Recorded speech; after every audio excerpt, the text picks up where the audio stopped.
گداگری ایک پیشہ ہے یا معاشرے کے غریب طبقے کی مجبوری؟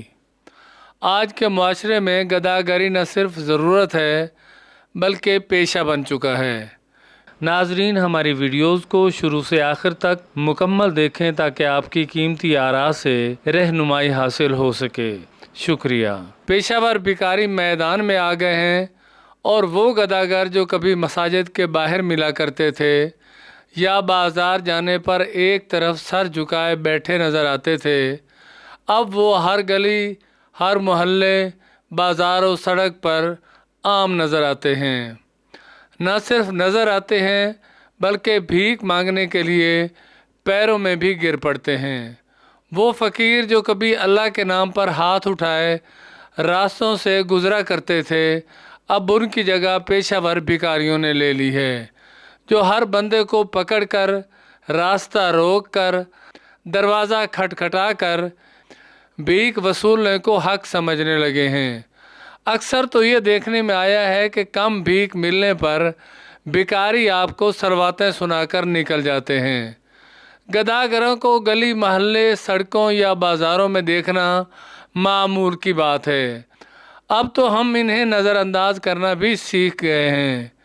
آج کے دور میں وہی پیشہ ور بھکاری کامیاب ہیں جو کبھی ہاتھ تو کبھی دوپٹہ پکڑ کر بھیک مانگتے ہیں۔ باقی جو کسی کونے خدرے میں بیٹھا ضرورت مند ہے وہ ہماری عنایتوں سے محروم رہ جاتا ہے۔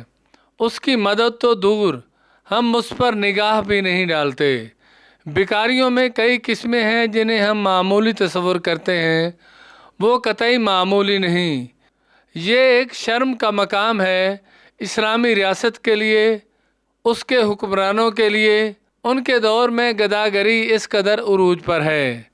یہ غریبی کو ظاہر نہیں کرتی، نہ بے روزگاری کو ظاہر کرتی ہے، بلکہ یہ تو وطن عزیز کے حکمرانوں کی نااہلی کا منہ بولتا ثبوت ہے، جس پر کسی کا دھیان اس انداز میں نہیں پڑتا جیسا کہ پڑنا چاہیے۔ بھکاریوں کی کئی قسمیں ہوتی ہیں جو ہمیں اکثر و بیشتر دیکھنے کو ملتی رہتی ہیں۔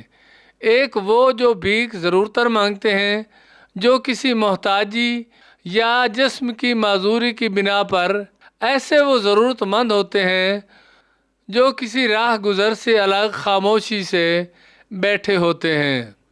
دوسرے وہ جو نکمے ہوتے ہیں اور کچھ کرنے کے اہل خود کو نہیں پاتے اور اپنے بچوں کو لے کر سڑکیں ناپ رہے ہوتے ہیں۔ تیسری وہ خواتین جو اپنے مردوں کی ہڈ حرامی سے تنگ آ کر بھیک مانگنے کے لیے نکلتی ہیں۔ اس سے آسان کام کوئی ہو ہی نہ جیسے۔ کچھ حضرات و خواتین اسے پیشہ بنا کر اپنی عیاشیوں کے لیے استعمال کرتے ہیں۔ ان میں وہی بھکاری مدد کے مستحق ہیں جو مجبور ہو کر بھیک مانگتے ہیں۔ انہیں بھیک مانگتے ہوئے ذرا بر شرم نہیں آتی، اور آخر میں سب سے مظلوم قسم بچوں پر مشتمل ہوتی ہے۔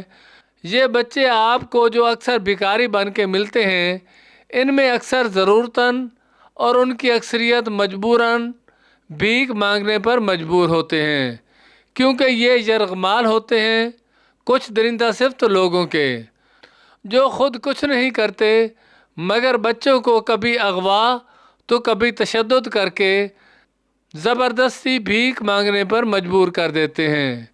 یہ قسم خطرناک ترین حد تک خطرناک ہے۔ اکثر جب بھی کبھی ایسا تشدد کا کوئی واقعہ یا کسی معاملے میں بچوں پر تشدد ہوا ہے تو ہمارے حکومتی افراد یہی کہتے نظر آتے ہیں کہ یہ سبھی بچے ہمارے بچے ہیں، مگر ہماری سوئی ہوئی حکومت کو جاگنے کی ضرورت ہے، کیونکہ ان کے بچے کس کس جال میں پھنسے ہیں انہیں تو خبر بھی نہیں۔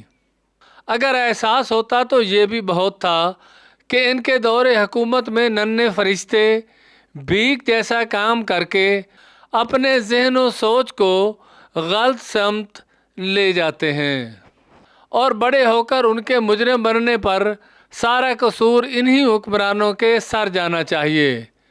حقیقت کہوں تو یہ کہنا سب ان کے بچے ہیں یہ صرف لفظوں سے بڑھ کر کچھ نہیں، کیونکہ باخدا اگر ان کے کسی بچے کو سڑک پر کٹورا لے کر بھیک مانگنے کے لیے کھڑا کر دیا جائے تو ایسا کرنے والوں کی نسلوں تک کو قتل کروا کے ان کے بزرگوں کی روحوں کو بھی شرمندہ کر دیں۔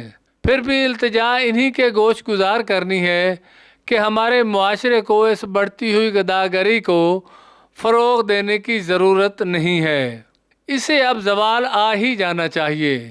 جہاں آپ میٹرو جیسی سروسز متعارف کروا رہے ہیں، اسی ملک و قوم کے بچے ان اسٹیشنز پر بھیک مانگنے کے لیے کھڑے ہوتے ہیں۔ یہ ترقی ہے یا قوم کی پسپائی، جو عوام کے حقوق سے زیادہ میٹرو جیسے اور کئی منصوبوں پر توجہ لگائے ہوئے ہیں؟ دوستو، اگر آپ کو ہماری یہ ویڈیو اچھی لگی ہو تو اسے سبسکرائب، لائک، شیئر کے علاوہ کمنٹس باکس میں اپنی رائے کا اظہار ضرور کریں تاکہ آپ تک ہماری ویڈیوز بہتر اور بر وقت میسر ہو سکیں۔ اب اپنے ہوسٹ عبدالمجید بھاٹی کو دیجیے اجازت۔ اللہ نگہبان۔